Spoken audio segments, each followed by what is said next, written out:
त्याच्याबद्दल दयाळूपणा सहनशीलता बाळगणं उचित ठरेल. म्हणजे जेव्हा एखादा समोरचा आपल्याला या सेवेमधला कोणी जर काही म्हटला तर त्यावेळेस त्याला निगेटिव्ह उत्तर न देता हा विचार करायचा आहे की तो कुणाचा तरी मुलगा असेल, मुलगी असेल, आईवडील असेल, त्याच्यावरती जबाबदारी असेल, तो एकटा असेल, ठीक आहे, तो बोलला असेल तर काहीतरी प्रॉब्लेममध्ये तो असेल, त्याच्यामुळे तो तसा बोलला असेल, तरीही त्यांच्याबद्दल दयाळूपणा हा दाखवायचा आहे, समजूतदारपणा दाखवायचा आहे आणि त्याबद्दल थँक्यूच म्हणायचं आहे. कधी कधी एखाद्या ठिकाणी सेवा देताना एखादी व्यक्ती तुमच्याशी उद्धटपणे वागेल, तुमच्याकडे जेवढं लक्ष द्यायचं तेवढं ती देत नसेल, तर अशा परिस्थितीत त्या व्यक्तीबद्दल तुम्ही कृतज्ञता व्यक्त करणं हे आव्हानात्मक असतं. म्हणजे तुम्ही इथं म्हणाल की ती तशी म्हणते तर मी कसं कृतज्ञता व्यक्त करू, तर आपली ही कृतज्ञता त्याच्यावरती अवलंबून नाही पाहिजे.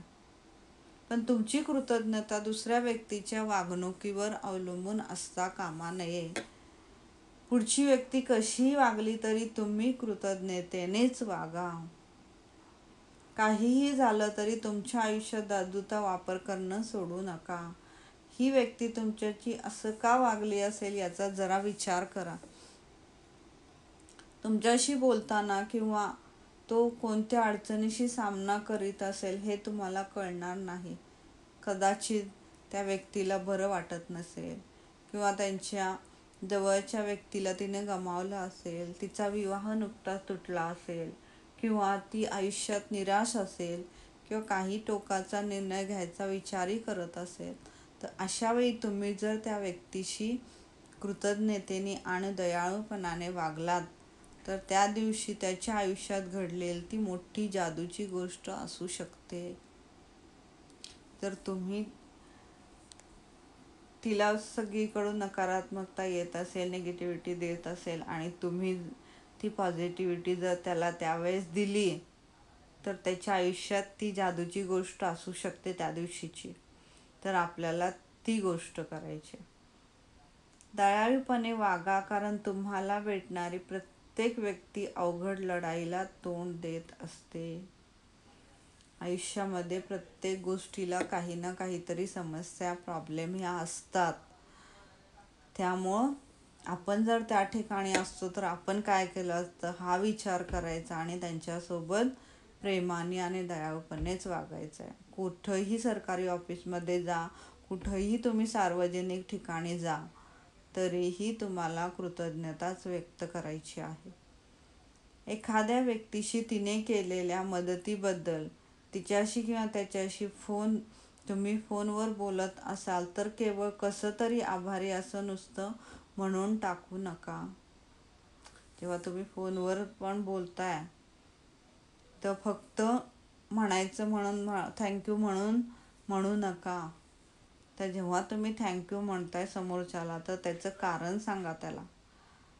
तुम्हाला त्याच्याबद्दल कृतज्ञता का वाटते ते स्पष्ट करा. उदाहरणार्थ, तुम्ही मला मदत करण्यासाठी जे विशेष प्रयत्न केले त्याबद्दल मी आभारी आहे. क्लिअर सांगा, कारण सांगा की आपण आभारी का आहोत हे कारण समोरच्याला कळलं पाहिजे. माझ्यासाठी एवढा वेळ काढला त्याबद्दल मी आभारी आहे. या परिस्थितीतून माझी सोडवणूक केल्याबद्दल मी मनापासून तुमचे कृतज्ञता व्यक्त करतो. धन्यवाद. तुम्ही अशा प्रकारे फोनवर बोलल्यानंतर, एवढी साधी गोष्ट केल्यानंतर पलीकडच्याची प्रतिक्रिया बघून तुम्ही आश्चर्यचकित व्हाल. तुमच्या बोलण्यातला प्रामाणिकपणा जाणवल्याने त्यालाही बरं वाटेल. तर तुम्हाला कितीही गडबड असेल, काहीही असेल, तरीही फोन आला तरी तुम्हाला पहिल्यांदा थँक्यू म्हणायचं आहे मनातल्या मनात आणि मगच फोन उचलायचा आहे.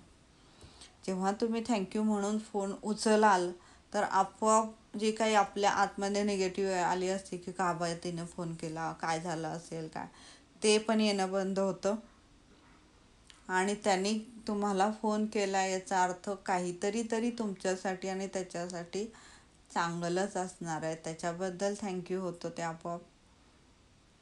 तर ह्या गोष्टी आपोआप आपल्या माइंडमध्ये निगेटिव्ह येणं बंद होतं. त्याच्यासाठी आपल्याला आधी थँक्यू म्हणायचं आणि मगच फोन उचलायचा. एखादी व्यक्ती प्रत्यक्ष भेटल्यानंतर जेव्हा तुम्ही तिचे आभार मानता तेव्हाही त्याच्या किंवा तिच्या चेहऱ्याकडे बघून आभार मान. तुम्ही जर त्याच्या चेहऱ्याकडे न बघता त्याचे आभार मानले तर तुमची कृतज्ञता आणि जादूचे धुलीकण त्यांच्यापर्यंत पोहोचणारच नाही. जर तुम्ही त्यांना बघितलंच नाही, त्यांच्याकडे तुमचं लक्षच नाही आहे आणि तुम्ही नुसता म्हणायचं म्हणून थँक्यू म्हणताय, तर ते त्यांच्यापर्यंत पोहोचणार नाही. तर त्यांना कळलं पाहिजे, या समोर त्यांच्या जाऊन त्यांच्या डोळ्यात डोळे घालून तुम्हाला थँक्यू म्हटलं पाहिजे.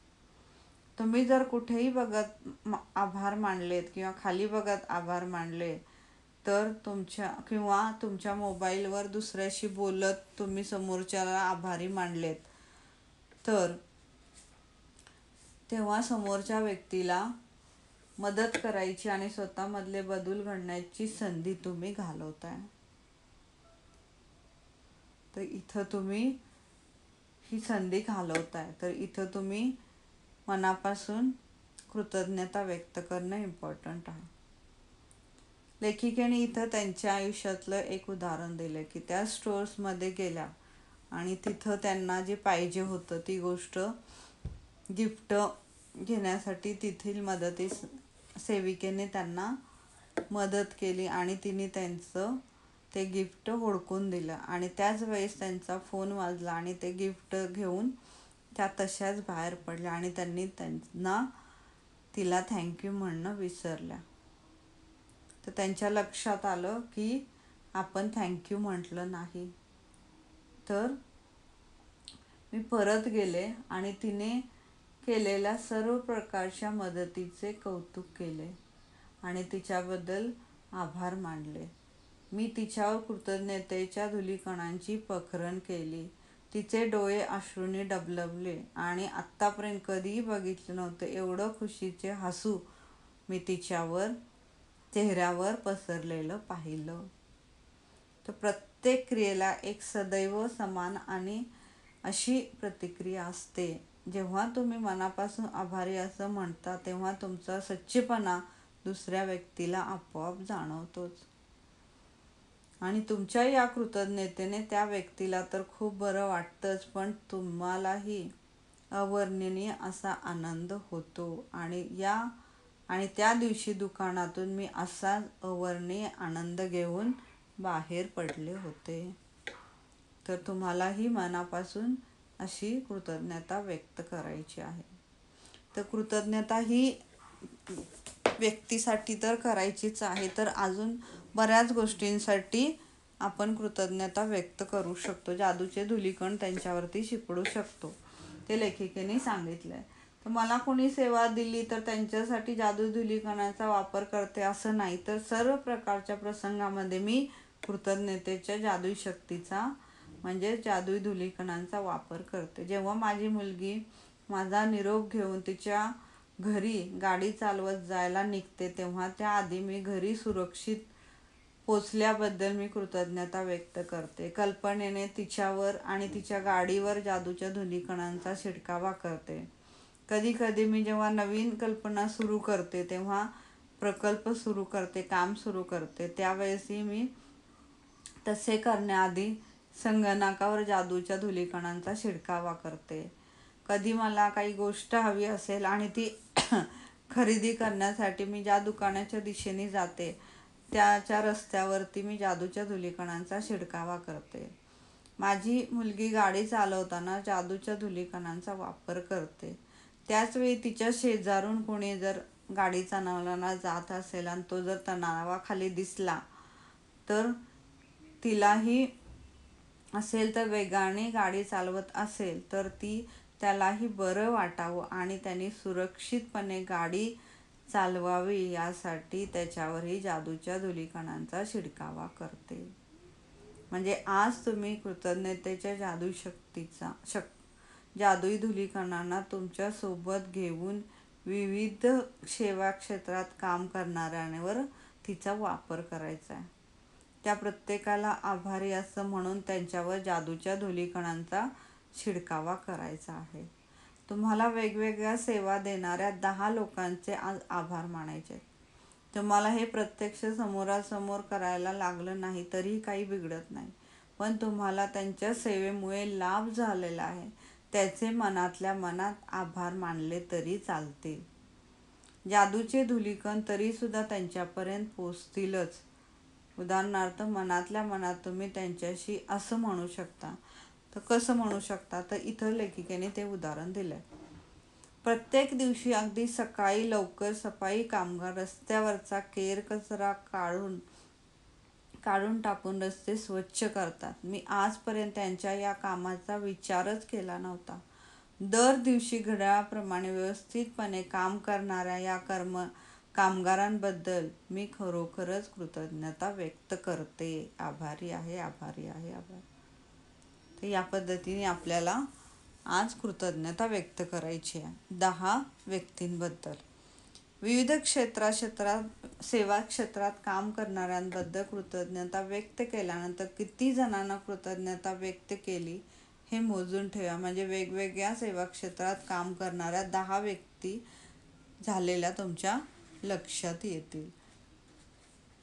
तर आज त्यांच्या प्रत्येकावर जादूच्या धुलीकणांचा शिडकावा करायचा आहे